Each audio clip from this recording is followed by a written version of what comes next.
정말 아무도 생각지 못한 스타가 있습니다. 네. 바로 원조 차도녀 배우 김남주 씨도 아, 그래요? 심한 생활고 때문에 연예계에 데뷔를 했다고 합니다.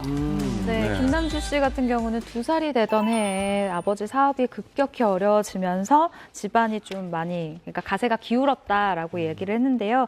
이후 일찍 아버지를 여의고 어린 시절을 거쳐서 청소년기까지 그러니까 정말 내내 가난을 벗어나지 못했다라고 합니다. 네, 오죽하면 어머니가 이런 초라한 모습을 보여주고 싶지 않다고 김남주 씨에게 친구를 데려오지 말라고 했대요. 아이고. 이렇게 말하는 어머니의 심정도 얼마나 아팠겠어요. 그렇기 때문에 김남주 씨는 어렸을 때부터 꿈이 없었다고 해요.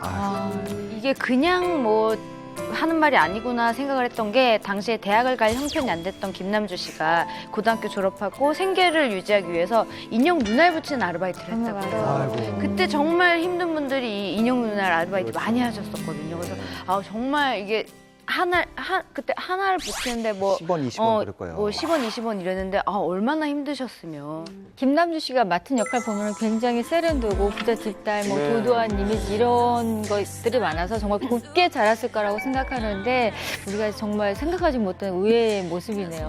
네, 김남주 씨 드디어 이제 꿈을 이루기 시작합니다. 월급 3개월을 모아서 대학 학원에 등록을 해 재수 끝에 S대 무용과에 합격을 합니다. 그리고 92년도 미스 코리아의 경기 진으로 당선이 됩니다. 그 다음에 이제 배우로 또 왜 전업을 하게 됐냐면요. 의류 카탈로그 촬영이 있었는데 이게 계기가 됐습니다. 당시 한 드라마로 꽤 뜬 스타와 촬영을 했는데 그분의 출연료가 자기보다 몇 배나 높다는 것을 알게 된 거죠. 사실 어렵게 살았기 때문에 돈에 조금 민감할 수밖에 없었는데 그렇다면 나의 몸값도 페이를 올리기 위해서 배우가 되겠다는 결심을 하게 된 겁니다. 그러니까 저러면 돈도 많이 벌겠구나. 네. 그런 생각 때문에. 네, 이후 1994년 S본부 공채 탤런트로 데뷔를 하게 되는데요. 뭐 내조의 여왕, 넝쿨째 들러온 당신 같은 작품들이 연달아 히트를 시켰는데 또 지난해 아주 대박난 작품이 있었죠. 바로 미스티가 있었는데 이 김남주 씨는 출연하는 작품마다 이번이 인생 작품이 되겠지라고 얘기를 평가를 받으시잖아요. 근데 그걸 계속 경신하는 것 같아요. 네, 대단합니다. 김남주 씨는 또 연예계 소문난 자산가예요. 삼성동 저택뿐만이 아니라 송도에도 고급 아파트가 한 채 있는데 김승우, 김남주 부부가 공동 명의로 소유한 청담동에 있는 빌딩은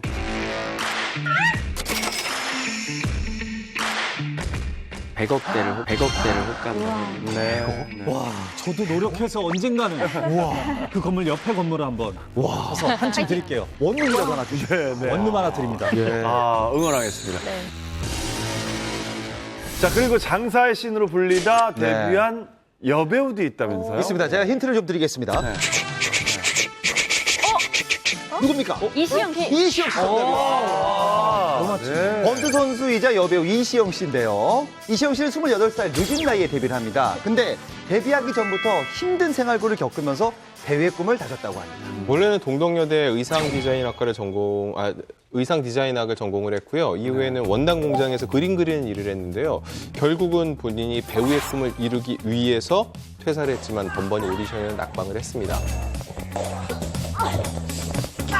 극심한 생활고 끝에 어머니가 찜질방에 매점을 인수를 했는데 인수자는 어머니였지만 이걸 적극적으로 운영한 사람이 바로 이시영 씨였습니다. 찜질방이 생각보다 그 매점의 물품의 종류가 꽤 다양했다고 해요. 그래서 운영하기가 쉽지 않았을 것 같은데. 맞아요. 제가 인터뷰 때 물어봤는데 또 이 욕심이 있더라고요. 뭐냐면 그냥 사실 찜질방에 가만히 있어도 이렇게 물건을 갖다 준다는 거죠. 그걸 놓고 팔아도 되는데 좀 예쁜 속옷, 예쁜 양말 갖다 놔야 잘 팔릴 것 같고 또 다른 찜질방에 없는 그런 아이템 있으면 더 잘 팔릴 것 같고 그래서 직접 동대문이나 여러 그 재래시장에 가서 그걸 떼다가 그 매점에서 팔아서 아주 수익이 쏠쏠하게 났다고 본인이 자랑을 하더라고요. 그래서 장사의 부러지- 신이군요. 예. 근데 제가 듣기로는 이 찜질방에 도둑이 들면 이시영 씨가 막 잡기도 하고 그랬다고. 맞습니다. 그런데 이게 잡아도 문제인 게 이게 여탕이니까 CCTV를 못 하는. 특수성 카메라 촬영이 안 되는 거예요. 예. 정작 이 도둑을 잡아도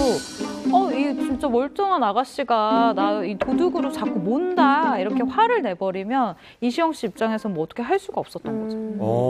예. 아무튼 네. 이시영 씨가 권투를 배우기 시작 전이어서 다행인 것 같아요. 네. 배우고 난 다음이었어요. 정말 큰일 날 뻔했거든요. 그럼요. 예. 예. 그 저도 데뷔가 좀 늦어서 그 데뷔가 늦고 또 생활고까지 겪고 그러면 뭔가 이 간절함이 어렸을 때 팍 데뷔했을 때보다 훨씬 더 간절함이 생겨서 목표의식이 커져서 네. 성공할 수 있는 것 같아요. 이시영 씨랑 비슷한 스타도 있어요. 그 환풍기 수리공에서 가수로 인생 역전. 아, 예. 한국의 폴포츠. 네. 허각 씨입니다.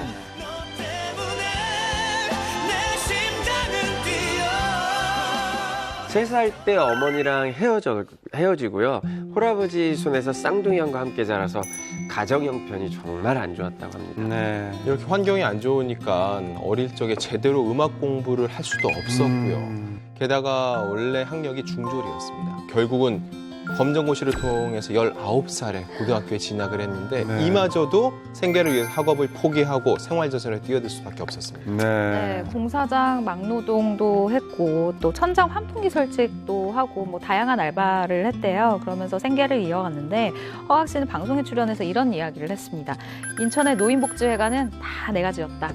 그리고 한강공원 망원지구에 있는 화장실 환풍기도 다 내가 달았다 하면서요. 이제 그곳을 지나가다 보면 그때 내가 그때 일했었지, 내가 이렇게 일했었지 이런 추억에 잠기기도 한대요. 근데 허각 씨가 처음에 그 오디션 프로그램에 나와서 이제 굉장히 이제 화제가 됐을 때도 이런 스토리라든지 이런 배경이 굉장히 좀 주목을 받았었고 그래서인지 뭔가 노래에 더 진정성이 있는 것 같고 네. 뭔가 그런 소울이 느껴지고 그랬었거든요. 네. 참 사랑했었던 애틋했던 우리 사이. 그 무대를 허각 씨가 직접 디자인 이렇게 네. 했거든요. 노래를 부르는데 달려. 그런데 무대가 이렇게 올라오는데 다들 소름 끼쳤었어요. 저도 그때 응원했었거든요. 울컥하고. 그렇죠. 울컥하고. 예. 당시에 우승 상금이 2억 원이니까 엄청난 건데 네. 그때 반응이 부럽다 보다도요. 정말 고생했다. 빚 갚고 너희 가족들 정말 잘 먹고 잘 입고 그런데 써라라는 응원 댓글이 줄을 이었고요. 맞습니다. 그 이후에도 나를 잊지 마라. 그리고 모노드라마 이런 노래들이 계속 히트곡이 되면서 허각 씨가 탄탄대로를 걷게 됐습니다. 네. 가수가 되면서 또 인생 역전까지 된 게 이게 한편의 드라마 같으면서 맞습니다. 제 얘기 같네요. 어디가 예, 숟가락 얹으시네. 전혀 비슷한 곳이 1도 없는데 어디가 인생 역전의 어떤 그 이력서. 그러면 슬리피 씨는 좀 더 잘 돼야 돼요.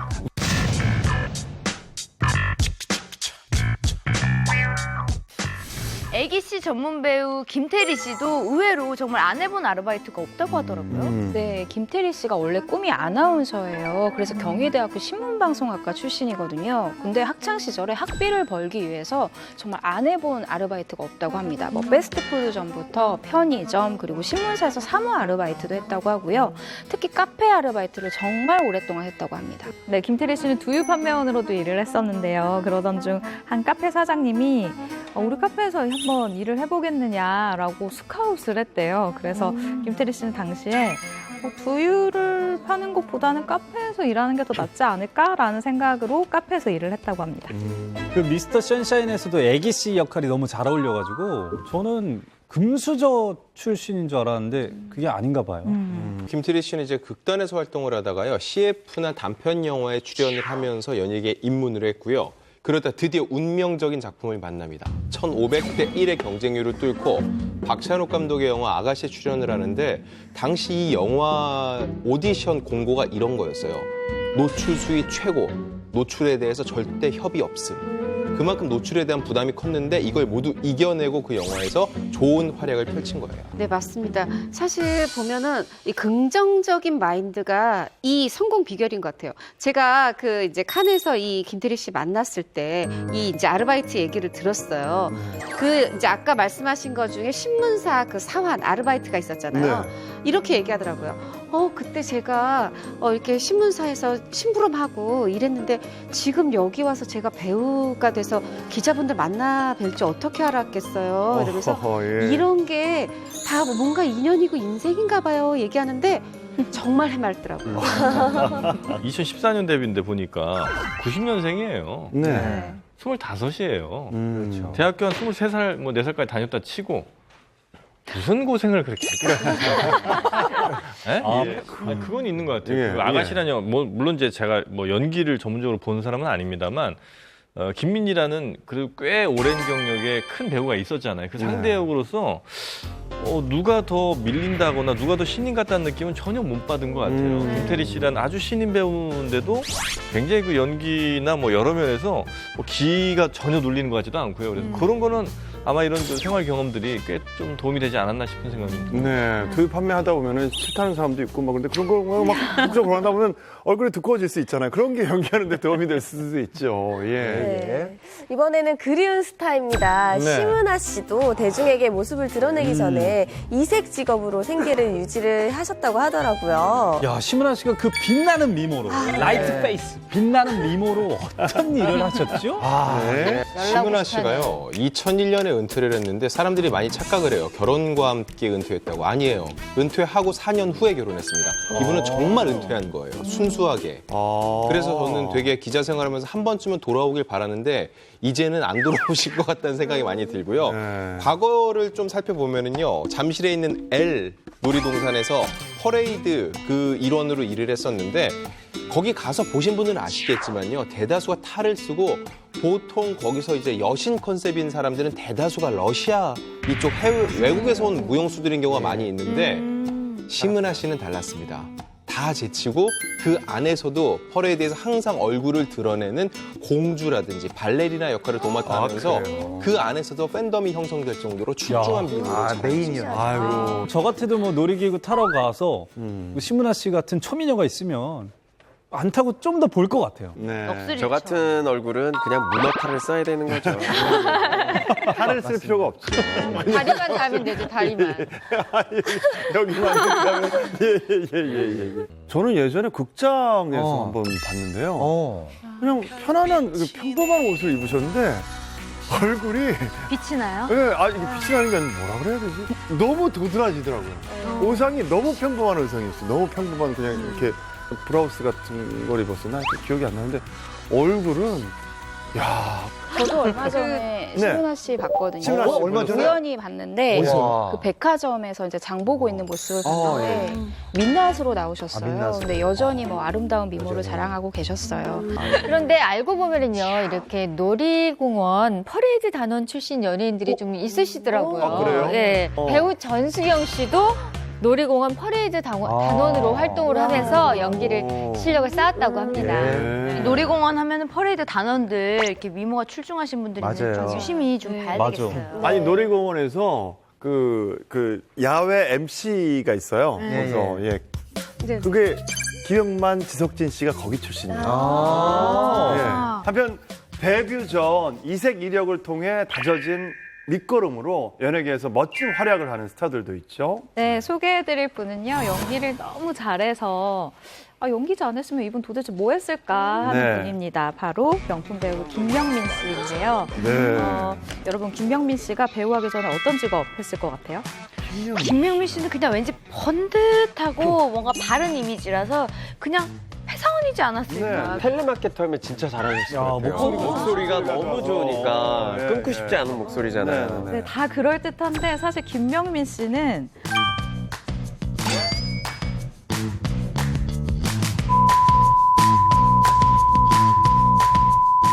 예? 케이블 채널 M본부의 음악방송 BJ로 예? VJ로 활동한 제일 안 어울려요. 반전 과거가 있습니다. 제가 유일하게 김명민 씨의 예전 모습을 아는 사람인 거죠. 그죠. 네, 김명민 씨하고 제가 이제 같이 광고를 찍었었잖아요. 동갑내기 또 친구이기도 하고 그래서 미국까지 촬영을 가는 그 비행기 안에서 광고주하고 저하고 이렇게 김명민 씨가 셋이 탔거든요. 11시간 동안 단 한 번도 쉬지 않는 사람이 김명민 씨.